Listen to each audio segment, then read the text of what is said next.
것을 바라보고 있는 자를 주님께서는 기뻐하지 아니하십니다. 유명한 저서 그리스도를 본받아 라고 하는 책을 쓴 토마스 아켐푸스라고 하는 사람, 그분은 꿈에 하나님의 음성을 들었습니다. 아켐푸스야, 내가 너에게 무엇을 줄꼬? 그때 그는 대답하기를, 저는 주님 사랑 받은 것으로 만족하옵니다 라고 대답합니다. 그때 주님께서, 아니야, 너가 너무 충성을 다하니 내가 무엇이든 주고 싶구나, 뭘 원하느냐 하고 다시 물었습니다. 그때 그는, 주님, 저는 주님 한 분만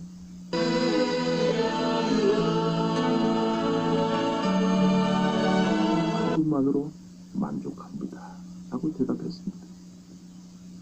하나님은 끝으로 하신 말씀이, 너는 참으로 좋은 것을 가졌느니라 라고 대답을 했다고 합니다. 하나님은 우리가 무엇을 가져오고 헌금도 많이 하고 헌신도 많이 하고 봉사도 많이 하고 이 모든 것 이전에 함께 있는 것을 원하신다는 사실을 우리 모두가 기억해야 할 것입니다. 복음은 무엇을 크게 굉장히 해보자가 아니라 굉장하게 이루어 놓은 것을 받아들이는 것이 복음입니다. 마르다는 자기 솜씨, 자기 정성, 자기 노력을 드리고 싶었습니다. 그러나 주님은 더 원하시는 것이 있었습니다. 예수님 자신을 모시라는 것입니다. 예수님 자신을 필요로 하는 사람이 되라는 겁니다. 율법은 무엇을 하기 위해서라면 은혜는 이루어 놓은 일을 받아들이는 것입니다. 교회 보면 요즘도 회원들이 주로 사업을 많이 합니다. 교회 무슨 사업 또 무슨 판매도 하고 회의도 많이 하고 또 일도 많이 합니다. 그런 걸 볼 때 교회는 마르다 형이 있고 또 마리아 형이 있습니다.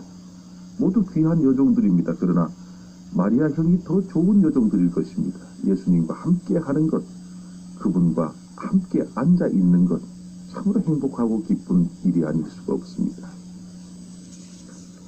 저는 IMF 터지기 바로 직전까지 아카디아라고 하는 아주 좋은 차를 탔습니다.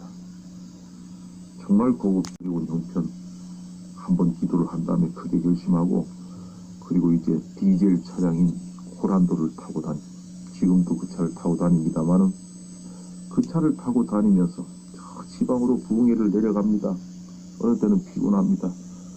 근데 이상하게도 옆자리에 이렇게 보면 주님께서 앉아있는 모습을 자주 봅니다. 좋은 것을 선택했다 그 얘기입니다. 그리고 저도 주님과 함께 늘 동행한다는 그러한 행복감에 늘 즐겁게 이 차량을 운행하고 다닙니다.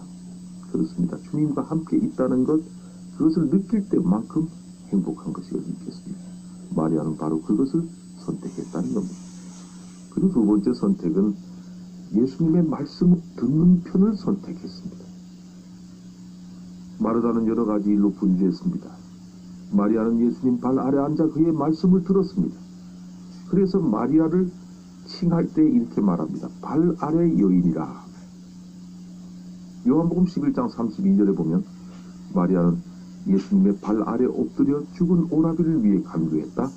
요한복음 12장 3절에 예수의 발 아래 앉아 예수의 발에 기름을 부었다. 또 본문에서도 예수님 발 아래 앉아 말씀을 들었다.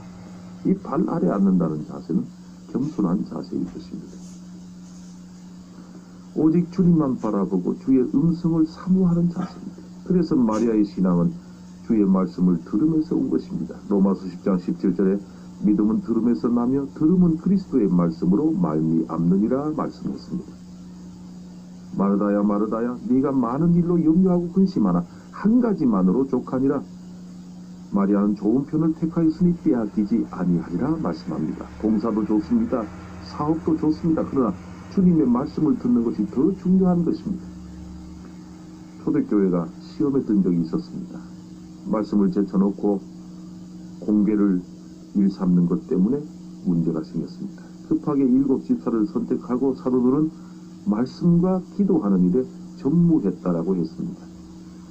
그래서 그 말씀을 듣고 행할 때에 초대교회 놀라운 부흥의 역사가 일어났던 것입니다.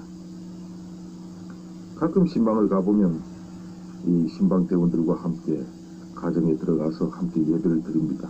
조그마한 방에 둘러앉아서 예배를 드리는데 정작 말씀을 들어야 할 성도들, 부엌에 가서 목사님 오셨다고 음식 준비한다고 나가 있고, 신방 대원들만 앉혀놓고 예배를 드리고 또 축복 기도하고 이럴 때가 한두 번이 아니었습니다. 이게 마르다의 현상입니다. 정말 마리아는 하나님 말씀 한 말씀 놓치기가 싫어서 그 무릎 앞에 앉아 있었습니다. 이런 자세가 아주 귀한 것을 선택한 자세일 것입니다. 그리고 이 마리아의 선택 세 번째는 주님 한 분만 선택했다는 겁니다. 이게 대단히 중요한 말입니다. 주님은 한 마음을 원하신다는 겁니다. 마음이 나뉘어지는 것 기뻐하지 않습니다. 신앙이라고 하는 것은 하나입니다. 이것저것이 아닙니다. 좋은 성도는 어떤 성도냐? 한 주님, 한 교회, 한 목사, 한 가정, 여기에 좋은 성도의 모습일 것입니다. 여러분이 섬기는 교회 하나 택하셨으면 평생 잘 섬기다가 이 생을 끝내고 천국 가시기를 축원합니다. 직업도 하나 택하면 어려워도 바꾸지 않는 것이 좋습니다. 지난번 목회 자료집을 보니까 세상 일에 여러 가지로 실패하다가 결국은 하나님께서 신학을 하도록 이쪽으로 몰고 왔다. 병이 들어서 죽을 고생을 하고 있었는데 병들게 해서 신학을 공부하게 했다. 사업을 망하게 해서 신학을 공부하게 했다. 이러한 사람들이 목회길에 들어선 사람 중에는 성공한 사람이 드물다라고 목회 자료집에 발표를 했습니다. 우물을 파되 한 우물을 파라고 슈바이츠는 말했습니다. 한 마음을 가진 사람은 앉아있는 사람입니다. 두 마음을 가진 자는 서있는 자입니다. 한 마음 신자는 예수의 인격을 원하고 서있는 신자는 예수의 것을 탐하는 신자라고 했습니다. 한 마음 신자는 신령한 신자요, 서있는 신자는 육신에 속한 신자라고 했습니다. 가정을 보면 즐거움도 슬픔도 함께 나누는 아내가 있습니다. 괴로움도 함께 나눕니다. 슬픔도 함께 나눕니다. 그러나 여보라고 부르면서도 돈이나 얻으려고 알랑거리고 애교 부리고 끙끙 앓고 문 밖에 서서 기다리는 여자가 있습니다. 이것은 첩입니다. 임녀라고 하는 거죠. 신랑에게 한 마음을 주지 않습니다. 두 마음으로 왔다 갔다 합니다. 돈 많고 권세 있고 건강하고 멋있는 남자를 보면 마음이 순식간에 변합니다. 그래서 세컨드라고 말합니다. 오늘 교회 안에도 세컨드 신다가 많습니다. 서 있습니다. 이리 갈까 저리 갈까 방황합니다. 서서 왔다 갔다 하지 말아야 합니다. 한 마음으로 주님을 믿으셔야 합니다. 교회도 정한 마음으로 섬겨야 합니다. 첩이라고 하는 것은 남편 호적에 이름이 올려 있지 않습니다. 살아봐도 이름 없이 살다 갑니다. 두 마음 신자가 바로 그렇습니다. 예수님의 것이나 탐내고 세상 좋고 예수도 좋고 왔다 갔다 하는 신자는 하늘 생명록에 그 이름이 기록되어 있지 않습니다. 오래 믿는 것 중요합니다. 그러나 더 중요한 것은 하루를 믿어도 정한 마음으로 믿으셔야 합니다. 마음을 다하고 뜻을 다하고 성품을 다하고 힘을 다해서 주님을 섬겨야 합니다. 서 있는 성도가 아니라 앉아있는 성도. 예수를 신랑으로 모셨으면 둘째가 되지 말고 첫째가 되어야 합니다. 마리아는 예수 한 분만을 선택한 것입니다. 끝으로 마리아의 선택, 영원히 빼앗기지 않는 편을 선택했다는 사실입니다. 우리는 너무 빼앗기고 없어질 것에 대해서 매여 삽니다. 마르다의 것을 봅시다. 아무리 준비하고 아무리 정성을 쏟는다 할지라도 그 모든 것들은 다 썩어질 것입니다. 배설물입니다. 빼앗기지 않을 것이 뭡니까? 요한일서 2장 15절에서 17절까지 이 세상이나 세상에 있는 것들을 사랑치 말라. 누구든지 세상을 사랑하면 아버지의 사랑이 그 속에 있지 아니하니?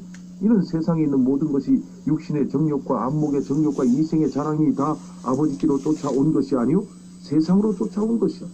이 세상도 그 정욕도 지나가되 오직 하나님의 뜻을 행하는 이는 영원히 거하느니라.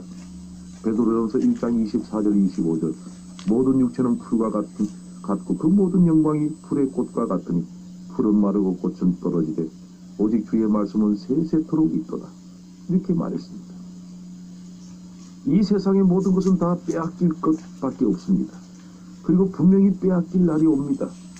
권세도 빼앗깁니다. 명예도 빼앗깁니다. 재산도 지위도 건강도 정열도 생명도 다 빼앗길 날이 올 것입니다. 그러나 예수 그리스도를 택한 자는 영생을 소유한 자요 영원히 빼앗기지 않을 것입니다. 그러기에 사도 바울은 이렇게 외칩니다. 누가 우리를 그리스도의 사랑 안에서 끊으리요? 환난이나 공고나 핍박이나 기근이나 적신이나 위험이나 칼이라. 그렇습니다. 예수 그리스도는 우리의 생에서 빼앗길 수 없는 분이십니다. 마리아에게서의 예수는 그녀의 생의 전부였습니다. 어떤 것과도 비교할 수 없는 절대적인 존재였습니다. 그래서 그의 모든 것을 다 주를 위해서 바쳤습니다. 한마디로 예수께 미쳐서 살았습니다. 여러분 모두가 그렇게 되시기를 바랍니다. 교회에 철저히 헌신하는 사람이 누굽니까? 예수께 미친 사람일 것입니다. 미쳤다라고 하는 것은 온 정신이 다 빼앗긴 상태를 의미합니다. 홀린 자를 미쳤다고 합니다. 교회 역사의 위대한 발자취를 남긴 사도 바울, 그는 고린도후서 5장 13절에 우리가 만일 미쳐서도 하나님을 위한 것이요 만일 정신이 온전하여도 너희를 위한 것이니 그리스도의 사랑이 우리를 강권하시는도다라고 말합니다. 초대교회 사도들을 향해서 세상 사람들은 이렇게 말했습니다. 저것들 미쳤다. 미쳤다. 이러한 헌신이 위대한 역사를 이루었던 것입니다. 이 밤에 사랑하는 성도 여러분, 마리아처럼 주님만을 사랑하고 싶지 않습니까? 주님만을 위해서 살고 싶지 않습니까? 주님은 마리아에게 이렇게 표현을 했습니다. 내가 진실로 너에게 이르노니 온 천하에 어디서든지 복음이 전파되는 곳에는 이 여자의 행한 일도 말하여 저를 기념하리라.